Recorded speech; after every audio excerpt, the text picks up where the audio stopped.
Hi, everyone. Greetings, everybody. We're on page 112 of the Pure Worship book. A new chapter, chapter 10, You Will Come to Life. And immediately you see a problem that we've bumped into virtually every chapter. When you take a fragment of a verse, like Ezekiel 37:5 here, and you have then just one clause, you will come to life, everything now hinges on who the you is. Yeah. So, And I think we, as witnesses, you're trained to think usually that the you is you. why wouldn't you? Yeah. You take it for granted. But all we would plead with everybody to do who doubts any of the reinterpretations we're doing with this series, just go read chapter 37. The first 5 verses will do. They've only cited a part of chapter 37, verse 5.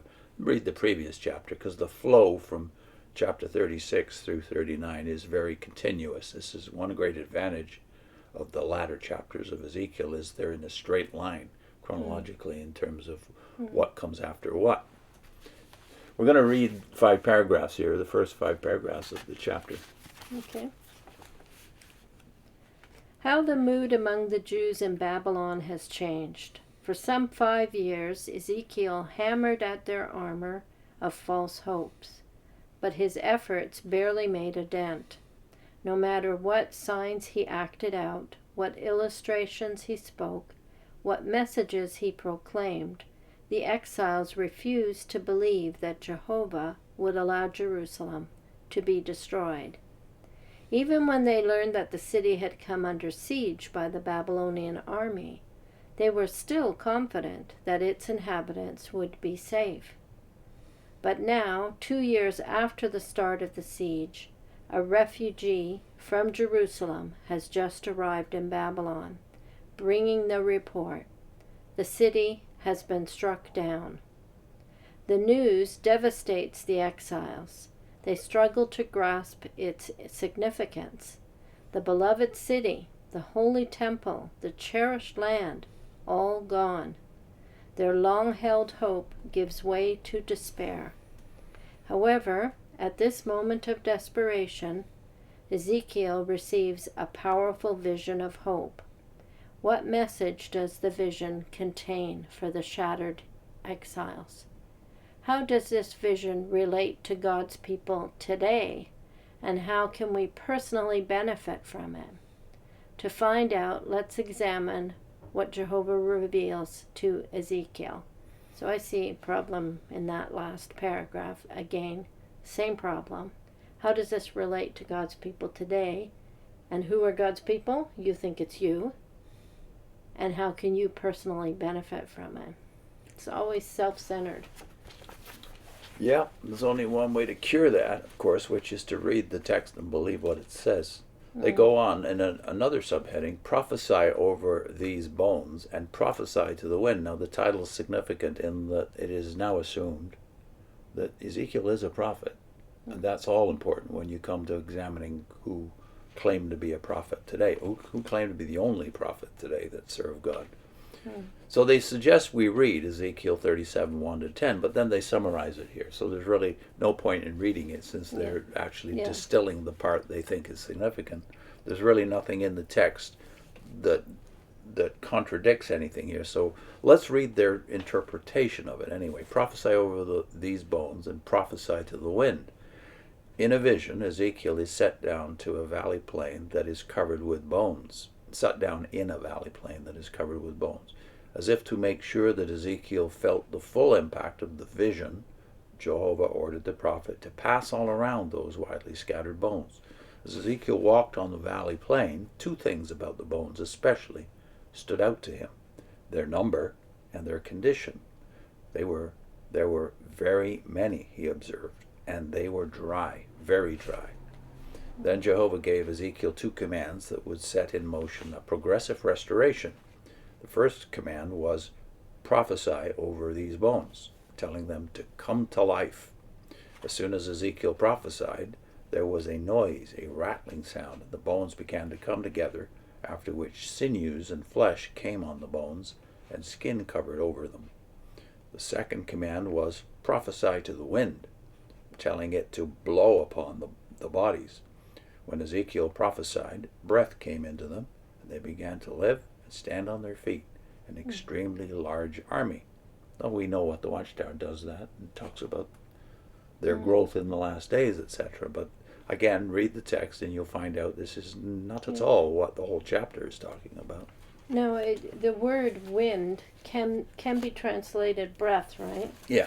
So I think there's a reason why. I mean, in the second one they say breath, because the breath is blown into them.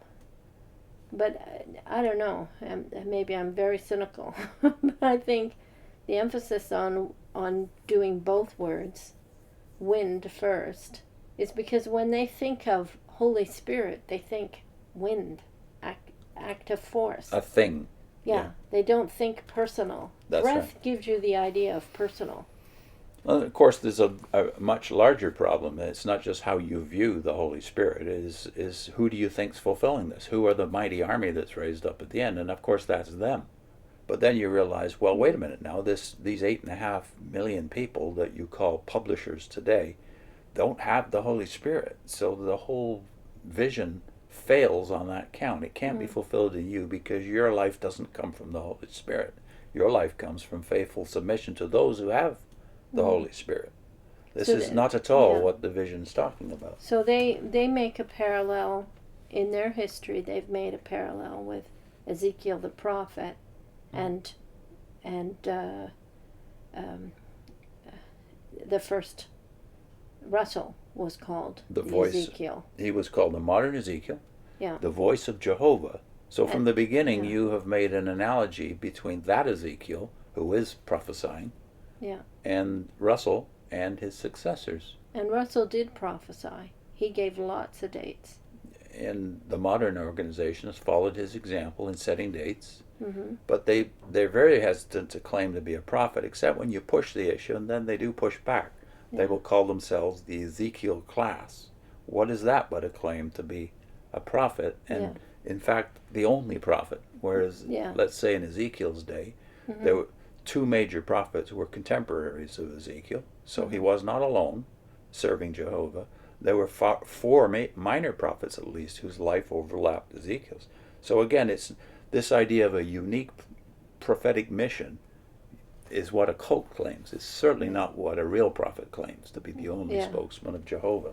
And I think we looked at the fact that he spends, and they relate this, that he spends all this time and the people aren't believing him. Yeah. What's going to happen to Jerusalem? Yeah.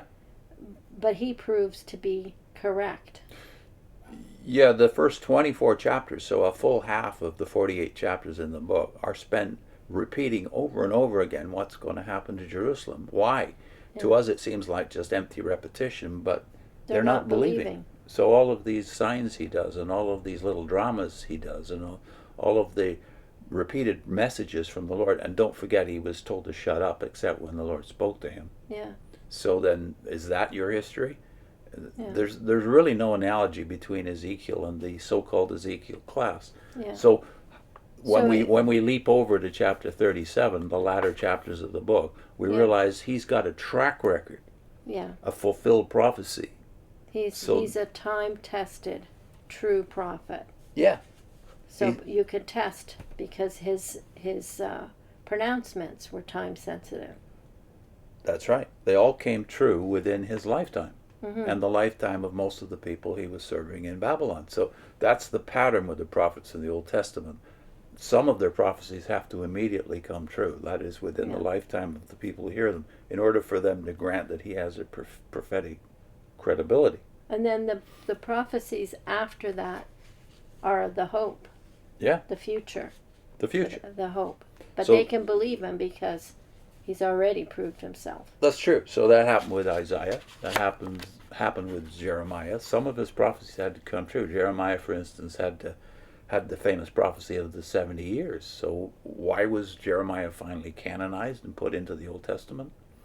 Why was Ezekiel finally? Not because all of the prophecies have come true, but because many of them did. They'd been tested to prove that they were true prophets. So we can expect that the future prophecies will come true too.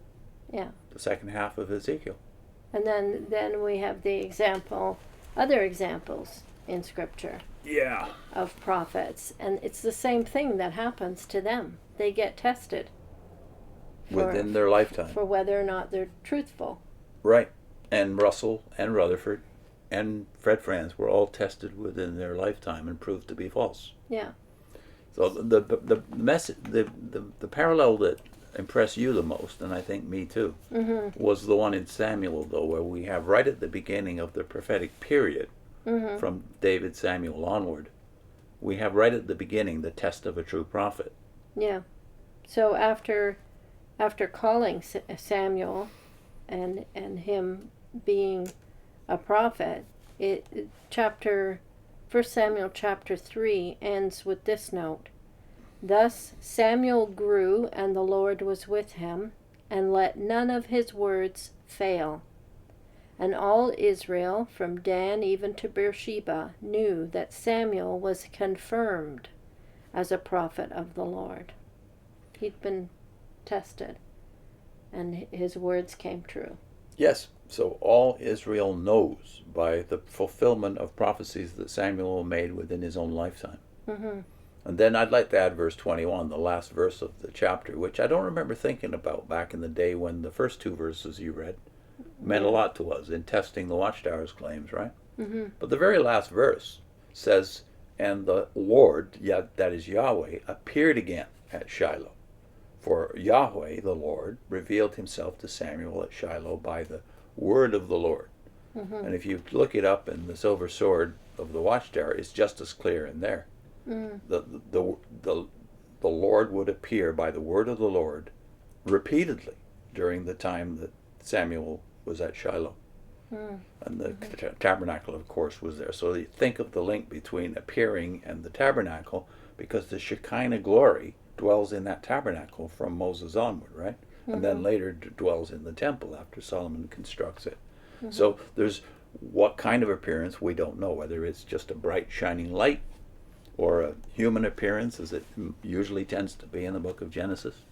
We don't know. But the point is, something appears to his eyes, and that is called here the appearing of the Lord himself, revealing himself to Samuel by the word of the Lord. So now, of course, a lot of theologians connect that with the New Testament. Yeah. The Logos became flesh and dwelt among us. Didn't the New World Translation have it, the Lord revealed by the Lord? By the word of the Lord? Something like that. It made it almost even clearer. It was because they say Jehovah. Repeatedly. Jehovah revealed by the word of Jehovah. Right? It's hard to make sense of it. Understand that if you don't think of it as a difference being made there. Yeah, it's Yahweh by the word of Yahweh, which to us looks like a caution, like the Hebrew mind is saying, it's Yahweh, but this is the way he's appearing. Yeah, they're both Yahweh, but